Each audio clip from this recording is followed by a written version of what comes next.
Hi, welcome back to my channel. Today we're going to talk about Rings of Power Season 2, Episode 4. Some things to note right off the bat. The show has a really good look about it, especially in this episode. They have some wide shots of the landscape, and that was really nice. Also, they did try to show the passage of time, the troop or the company that needs to go to Eregion. They didn't just teleport there. They actually showed them first they're here, then they're here, and then they still haven't arrived at Eregion. So nothing very noteworthy happens at first. In the beginning of the episode, Elrond does kind of put Galadriel in her place because she's being really petty. She was like, "You sure you want to trust me to do this thing you told me to do?" And she's just being petty. And he's like, I was begged to do this job, and if you can't do your job under me, then I'll just find someone else to do it. And then she kind of simmers down. There's actually a lot of Elrond putting her in her place, and it does seem kind of petty, and he is kind of stuck on this, but actually I don't mind it, him constantly being the reminder of how badly she messed up, because that is the only implication of just how badly she messed up. He's the only one who seems to be holding her accountable, because she keeps getting all these passes for some reason. I really do like Elrond as a character in the show, just because he's showing a lot of leadership capabilities, and he seems like more of a leader than Gil-galad, to be honest. And in Peter Jackson's Lord of the Rings, we really didn't get to see Gil-galad all that much, so we are very familiar with Elrond as a leader. So it's just very nice to see this character also portraying that. So the elves come to a pass, and I'm talking about the group of 6 elves, including Elrond as the leader, and then Galadriel as the lieutenant. They come to a bridge, and it's kind of destroyed, something like that, so they can't go across there, so they have to go around this other way. And it struck me as odd, because Galadriel's like, "No, we can't go that way. It's very evil." She's got a vision from her ring or something. She's like, it's evil, blah blah blah, we can't go that way. Sauron wants us to do that, or something like that, something to that effect. And since I had watched Rings of Power Season 1 very recently, I remembered her in Season 1, Episode 1, literally forcing her men to go to that place I'm not even sure the name of, but it's the place where they met with the troll. And she was actually defying her king, in that she was actually defying Gil-galad by not returning home, but who seemed to be her lieutenant was saying how badly they wanted to go home and how dangerous it was. And even she said the place was evil. It was so evil that the fire that they had didn't give off any heat, and she made them go. And then she was, after she killed the troll in 10 seconds, she was going to force them to keep going north into greater evil. So I'm not sure her being super concerned for the group is hypocrisy or growth, because there is a chance, to be fair, that it's growth. Maybe she learned a little bit better, or maybe the ring that is helping her premonitions or misgivings is helping her to be a little more considerate of just how much danger she is walking into before she actually does it. Or it could be, and I think it's more likely to be this cause, the fact that she is not in charge, and the fact that she didn't come up with the plan, that she is so against it. This is the exact opposite of what you would have done in Episode 1, and since you haven't made any changes to your personality, I'm just gonna call it hypocrisy. So in the next scene, the Harfoots, which I don't care about, they're still they find these other hobbit creatures that are not hobbits. But also, Gandalf, not Gandalf, gets eaten by a tree because he comes across Tom Bombadil, Tomlin, something. I'm sorry. I don't mean to offend any fans, but I'll insert the name there. Tom Bombadil. That's what his name is. Tom Bombadil. I'm dyslexic. So he comes across that guy, and then he gets eaten by a tree. I don't know. And then someone calls him. Yeah, one of the other Harfoots that are, I don't think they're Harfoots, like, they're called something else, I don't know, it doesn't matter. They say, the stranger is Grand Elf, which sounds a lot like Gandalf. So it's like, you know, y'all seriously gonna do that? Like, we kind of know what you're getting at. Whatever. We get that you want this to be Gandalf, but it's not Gandalf. And, you know, you want to keep it open to change. Like, you never said it was Gandalf, but you're leaving all these hints that it's Gandalf, and everyone is assuming that you're gonna make this character Gandalf anyway. So, like, what's up with the pretense? So, switching back to the elves, they do come across the place that Galadriel did not want them to go to, and yes, it's a scary place. It's obviously not safe. Even I can see that as a third party watching from my couch. And so the things that come out of they're actually like in this burial place, and I don't know enough about the lore to remember the name off the top of my head, but they come to this place of burial, an ancient place of burial, and there are these barrow wights that come from out of the little burial mounds and start attacking them. For that, as we're like walking up to this place, one of the elves is like, he can sense the evilness, and one says even the trees or something, even the trees were not at rest. And it's like the show definitely needs to make up its mind, like, can the elves feel and detect the presence of evil or not? Because in season 1, episode 1, Galadriel could detect the presence of evil, and she said it's so evil in here that our flames don't give off heat. And then this elf now is detecting evil in the forest. And even back in season 1, when Elrond is telling Galadriel, hey, all the evil's gone, and she's like, well, it's not gone from in here. It's like the show needs to make up its mind. Like, either you can feel evil or you can't. And if you can feel evil, then how come Galadriel didn't feel Sauron like 2 feet like away from her, like all of her grill essentially? Later on in the episode, Elrond is asking her, you know, she shouldn't trust the rings or whatever, what have you. Thing like the uncertainty of the rings, doesn't that terrify you? And she says, literally, she says this. I wrote it down. She said, because the suffering of a world ruled by Sauron terrifies me more. And I'm just like, woman, the second you found out this was Sauron, you kept it a secret. Like, if the world ruled by Sauron is so terrifying, then how come you didn't tell a single soul about it? It literally had to be forced out of you for anyone to even know he was back. Because again, no one could feel him. But you're just gonna let everyone go on about their day-to-day lives without even letting them know that evil was like lurking nearby. I don't buy her excuses, and it's clear to me, in this show at least, that the rings have some type of corruptive power. So I'm gonna assume that the rings are talking, and she keeps essentially taking up for the ring, and she's just a mouthpiece for the ring at this point. Later on the trip, the elves encounter a group of orcs, and Galadriel tells Elrond to take the ring. Oh, this is before like some elf gets shot by an orc who's aiming at a horse that didn't seem anywhere near the elves, but somehow he got shot. Anyway, he was like dying very loudly, and Galadriel puts her hand, she's not trying to do this on purpose, but she puts her hand on his wound, and it heals the wound. Like, the arrow completely comes out of him. So whatever.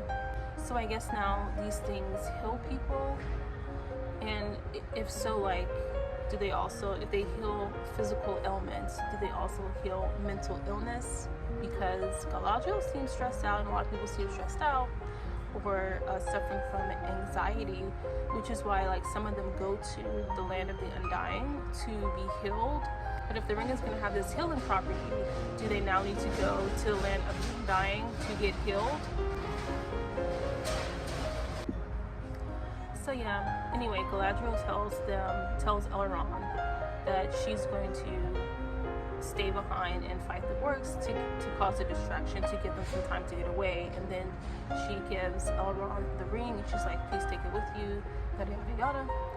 And I swear, like, when she's fighting, I'm not gonna even talk about her fight scene because it's unbelievable, but like when she's fighting and causing the distraction for the other elves to get away, like they're walking literally so slowly, and I'm like, can y'all run or something? The woman is like, she's about to die. I know she's not about to die. Obviously, she's not about to die because she's in the Lord of the Rings. However, you know, it's a very real chance that she could die if you didn't know the story. And like, you could walk a little bit faster. Like, you can even run, dare I say. Gonna touch on the Harfoots one last time so I can stop talking about them. They really bore me to death. Suzat is mentioned, and then like there's like some drawings, like some caveman type drawings, and it's clear that Suzat is meant to be the Shire. And I did watch Nerd of the Rings review video of this episode where he confirmed that Suzat actually means Shire in that language. And I just want to say that first, thanks for that, for clarifying that.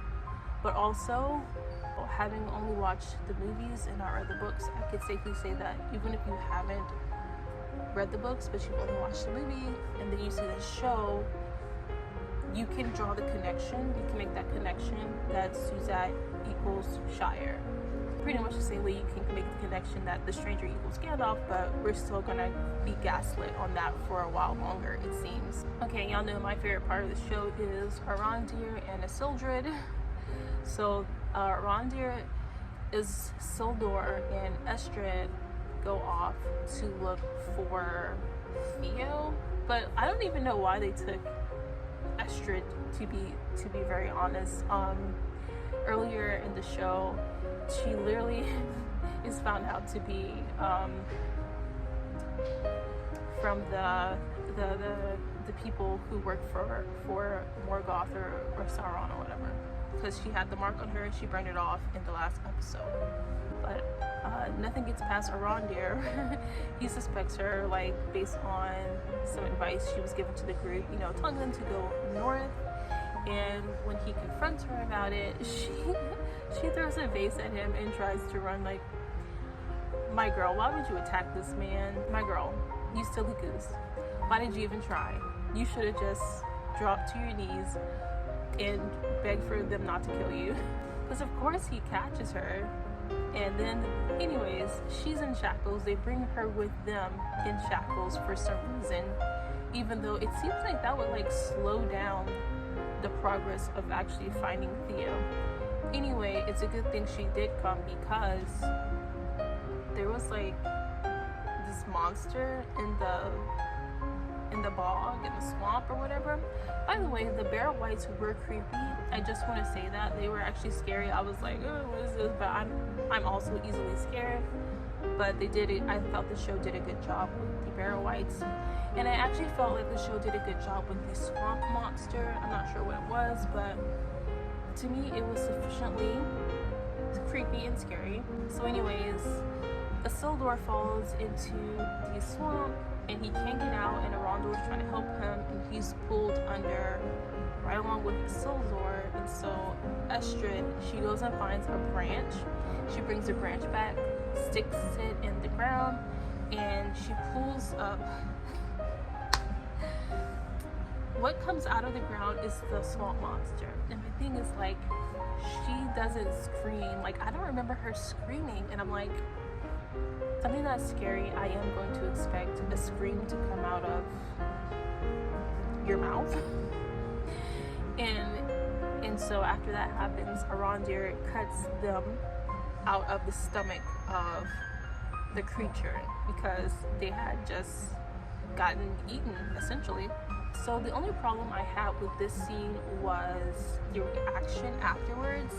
I felt like the stakes were very high because they essentially almost died, even though you know like Isildur is not gonna die. But you don't know Arondir is not gonna die because he's a made-up character.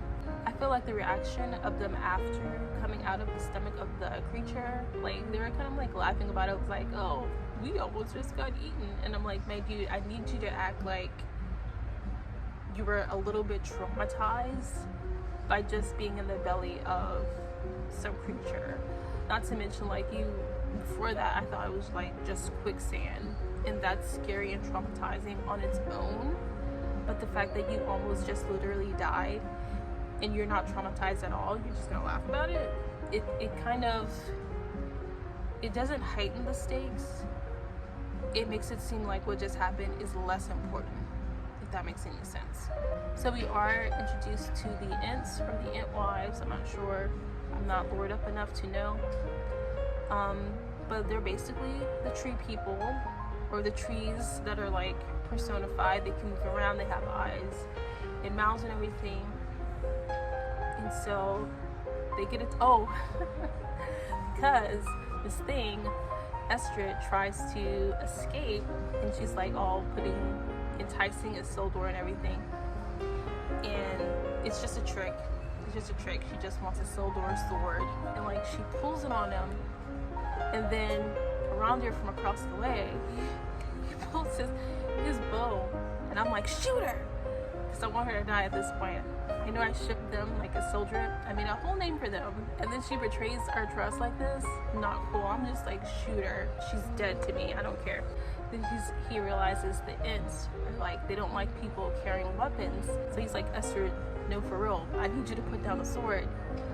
And then like this tree comes out of nowhere and just like yeets her across the forest. It's so funny. This gotta be like my favorite scene from the show so far, like including season 1 and season 2. The only drawback is it wasn't Galadriel who got hit by a giant tree. It was Estrid. I would have much rather it been Galadriel. So then they do find Theo. Well, I guess the Ents let them go. But anyways, sorry, I'm messing up like the timeline of I'm messing up the order of events. But I'm not being paid $1 billion, so it's okay if I mess up the order of events. Isildur goes to Estrid to see if she's alright, and she is, even though this rock knocked her into like this big boulder. She should be dead by all rights. So she gets up, and it's like he goes in to kiss her, and I'm like, why are y'all about to kiss right now? It just felt so out of place and strange, because I don't feel like the scene has set up that moment very well, and I'm like, yeah, it's kind of soon for that, and in a bad time. And then like one of the enemy guys runs up, the wild men or whatever, and it's like, hey, Estrid, there you are. So like that's her betrothed, is one of those guys. And I'm just like, I did laugh out loud, I'm not gonna lie. The show like put him almost about to kiss her on purpose, even though it really didn't fit in that scene, or for that scene I should say. It really didn't fit, but you know, they wanted to illustrate that, oh, he was kind of falling for this girl, and now her betrothed is actually one of their enemies. So haha. Well, I do like the shipping of Isildur and Estrid. I think she needs to start contributing a little more to the group dynamic before she's worth kind of fighting a wild man over. I feel like Isildur could do better, especially if he's gonna go back to Numenor. And oh, by the way, so Arondir is gonna go off and be of use to some other place, and he invites Theo to come along with him, and Theo is like, well, no, I have obligations here. And so I'm wondering if Arondir goes off to this other place, and then I'm assuming Isildur is gonna make his way back to Numenor, then where does that leave Theo? Or are we going to still be getting like what's happening with Theo, even though none of the other like main characters are there to make that storyline interesting? Or is he just gonna like simply like kind of fade away into memory? And I've gotta wonder if they're trying to wrap up this kind of like storyline, since the actress who played Brownwind, like she was killed off. Are they gonna kind of do the same thing with Theo? I'm not sure of his future in the show, just because of this new events happening. So that's all I had for this video. I found the episode 4 to be pretty decent. I think the show on its own is pretty decent as a fantasy. And I will continue watching, because it's not like bad enough to stop watching. I understand that it's not Tolkien aligned by any stretch of the imagination, but it's not bad enough for me to stop watching. So I'm going to continue on with the series, and I like the look of it and I like the acting, and so I'm going to continue on with it. So if you are also going to continue on with it or want to know what happens, then meet me here next week for the video on episode 5. Now, as you may have guessed, I am in a bookstore, so I'm actually going to go and look at other fantasy books that I can read. Even though now I need to read Lord of the Rings, I'm going to be looking around at other stuff to put on my TBR. So, bye!